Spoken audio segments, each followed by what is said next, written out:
Welcome to NovaStar course.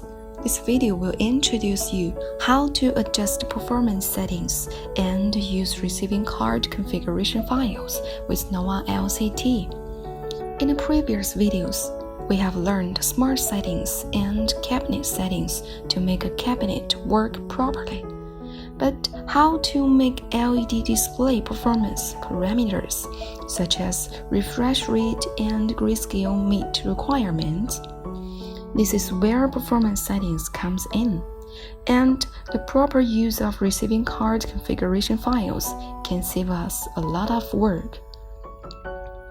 The purpose of performance settings is to allow an LED display to present optimal visual performance while maintaining stable working condition. A receiving card configuration file is a file that saves receiving card configuration parameters. The file format is RCFG or RCFGX, so it is also called an RCFG file. How to adjust the performance settings? Open NovaLCT.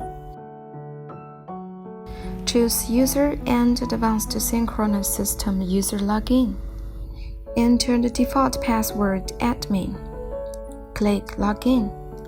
Click Screen Configuration. Make sure the current communication port is selected and click Next. Select the Receiving Card tab. Parameters displayed in the Performance Settings area vary according to the driver chip of the module. This video will use Common chip and PWM chip MBI5252 as examples for demonstration. For Common chip, shift clock frequency has influence on refresh rate, loading capacity, and grayscale. Adjust these parameters according to the following steps. 1. Make sure the module and cabinet information are correct. 2. Select a grayscale mode according to the application scenario of the LED display. Brightness first. For outdoor LED displays, high brightness is required. Refreshing rate first. For indoor LED displays, high refresh rate is required. Grayscale first. For rental or stage LED displays, high grayscale is required. Performance balancing. The LED display is used for applications which requires a balance between brightness, refresh rate, and grayscale. 3. Adjust refresh rate times to the maximum, which usually is 8, 16, or 32.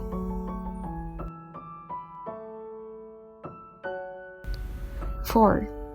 Adjust refresh rate to the value required by the customer, which usually is 1920 or 3840. 5.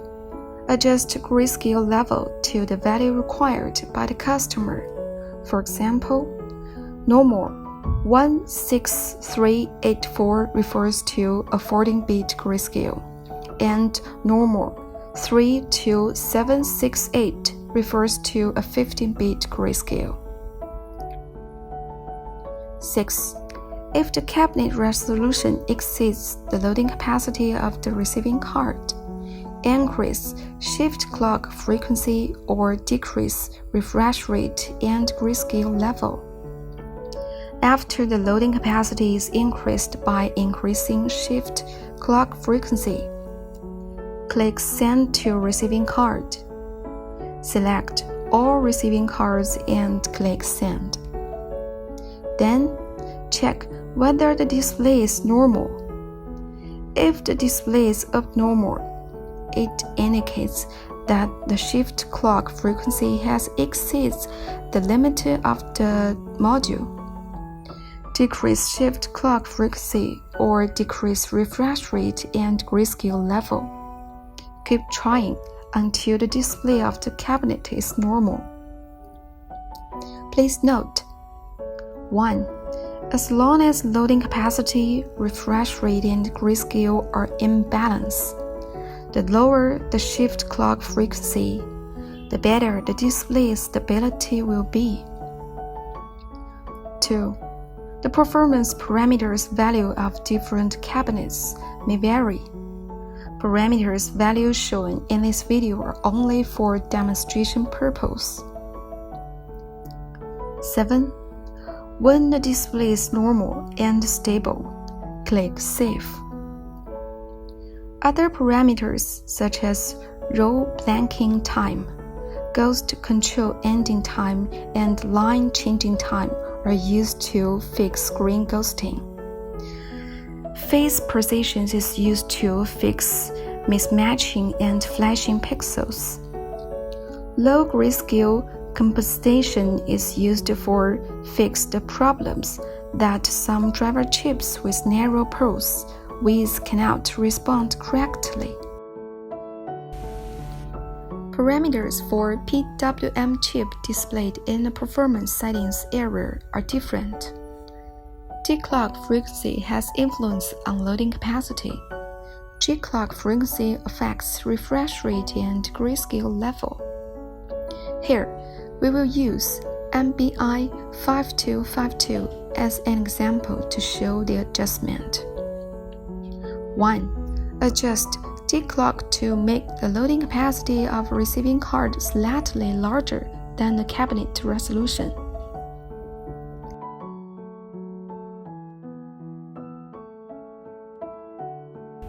2. Adjust refresh rate times to the maximum, which usually is 8 or 16. 3. Adjust G-clock to make refresh rate and grayscale meet customer requirements. Click Send to Receiving Card, select All Receiving Cards, and click Send. Check whether the display is normal. If the display is abnormal, it indicates that the G-clock value has exceeded the limit of the module. Decrease the G-clock value to sacrifice refresh rate and grayscale. Send to receiving cards. Keep trying until the display is normal. 4. When the display is normal and stable, click Save.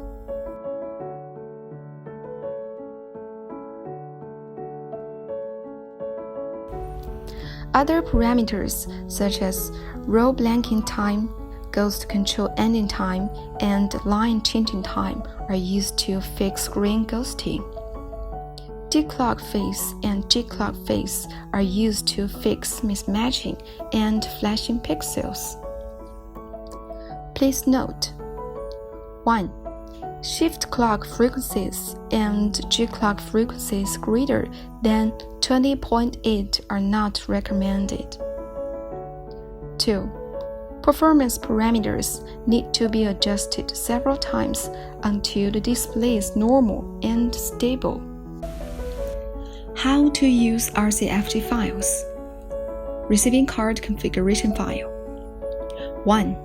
Click Save to File to save the current parameter settings and create a new RCFG file.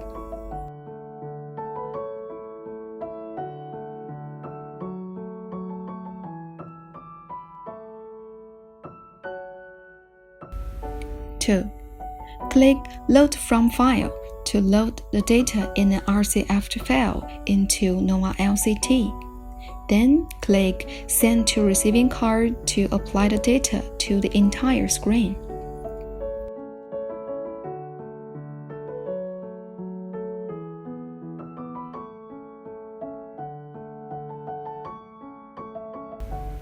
3. Click Read from Receiving Card to read back parameters from a receiving card to NovaLCT. For example, the first receiving card connected to the first Ethernet port of the first sending card.